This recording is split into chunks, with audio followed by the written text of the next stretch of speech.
Who are the heroes and villains in this solar passion play? And why do they take their respective sides? The CPUC has been rubber stamping rate hike after rate hike after rate hike. Gavin Newsom's CPUC has been especially rubber stamping all this stuff. And now we have an electricity crisis. And the politicians feel like, oh, I got to do something about that.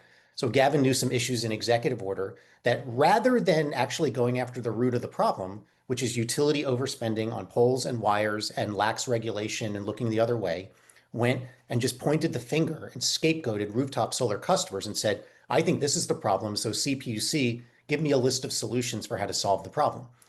So consumers are the heroes, the voters are the heroes thus far. The villain is always the utilities. It always comes back to the monopoly utilities and the amount of power and influence that they have. Dave explains that utilities and unions are singing out of the same anti-rooftop solar hymnal. They say literally like spray money at every level of society to either buy loyalty, goodwill, or silence. And that's the backdrop, right? Like just remember that kind of thing.